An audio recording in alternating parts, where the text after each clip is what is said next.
Assalamualaikum warahmatullahi wabarakatuh. Hari ini kita akan membahas mengenai yaitu menelaah struktur dan aspek kebahasaan cerita pendek.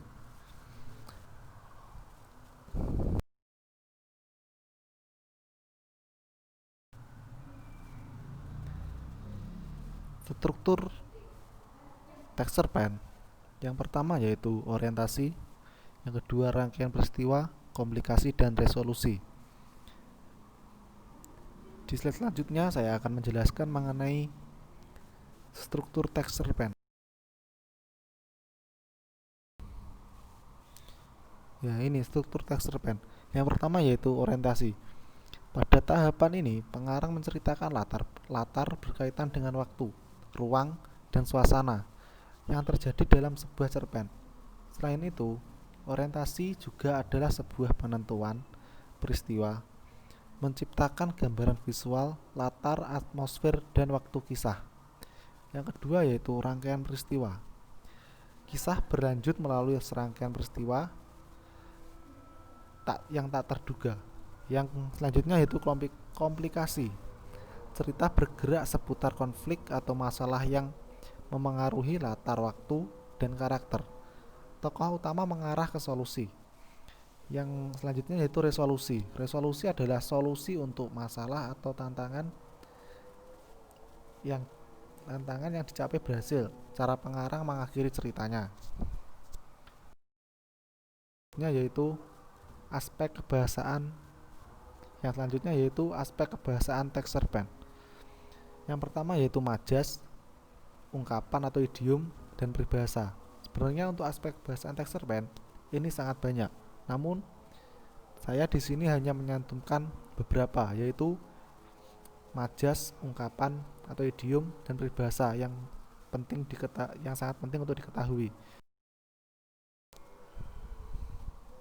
Yang pertama yaitu majas. Majas merupakan atau gaya bahasa, cara pengarang atau seseorang yang mempergunakan bahasa sebagai alat mengekspresikan perasaan dan buah pikiran yang terpendam di dalam jiwanya. Yang pertama yaitu majas litotes atau pengungkapan yang bertujuan merendahkan diri. Yang kedua yaitu majas hiperbola, pengungkapan yang melebih-lebihkan kenyataan. Yang ketiga yaitu majas personifikasi, mengumpamakan benda mati sebagai makhluk hidup. Yang keempat yaitu majas smell atau simile, yaitu pengungkapan dengan perbandingan eksplisit yang dinyatakan dengan kata depan dan penghubung seperti layaknya, bagaikan, umpama, barat, bak, dan bagai.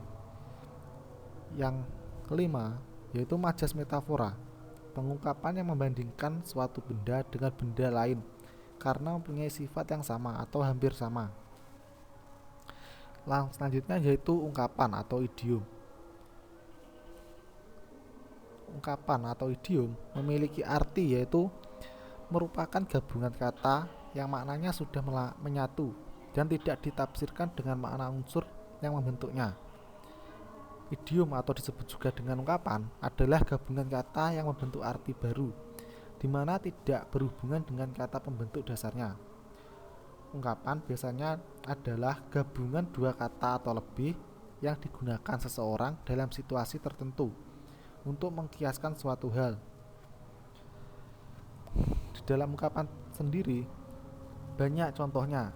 Yang di sini yang saya cantumkan hanya beberapa, yaitu kecil hati yaitu penakut, besar hati yaitu sombong atau bangga, berat hati yaitu terpaksa, lapang hati yaitu sabar, tinggi hati jadi sombong, setengah hati terpaksa atau enggan, jatuh hati menjadi cinta, perang dingin artinya perang tanpa senjata, uang panas yang artinya uang haram.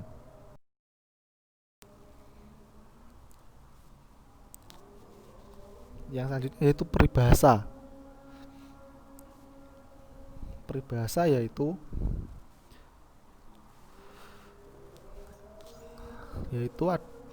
kelompok kata atau kalimat yang menyatakan maksud,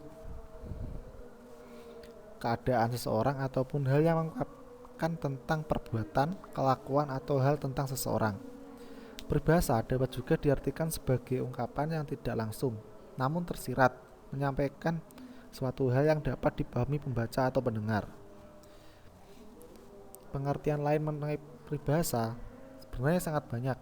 Jika kita lihat dari kamus, peribahasa adalah penggalan kalimat yang telah membeku bentuk, makna, dan fungsinya dalam masyarakat. Di sini saya memberikan contoh mengenai peribahasa, yaitu menang jadi arang, kalah jadi abu. Yaitu artinya kalah ataupun menang sama-sama menderita. Bagaikan yang kedua itu bagikan abu di atas tanggul, yang artinya orang yang sedang berada pada kedudukan yang sulit dan mudah jatuh. Yang ketiga yaitu ada padang, ada belalang, ada air, ada pula ikan. Yang artinya dimanapun berada pasti akan tersedia rezeki buat kita. Yang selanjutnya yaitu adat pasang turun naik, yaitu kehidupan di dunia tak ada yang abadi, semua senantiasa silih berganti. Yang terakhir yaitu air beriak tanda tak dalam, orang yang banyak bicara biasanya tak banyak ilmunya.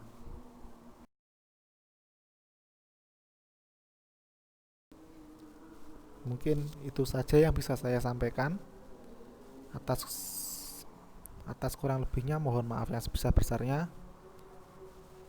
Dan untuk tugasnya silahkan buka Classroom kembali. Di situ nanti ada petugasan mengenai analisis struktur dan aspek kebahasaan teks cerpen, yang manakala cerpennya yaitu pohon keramat yang kemarin.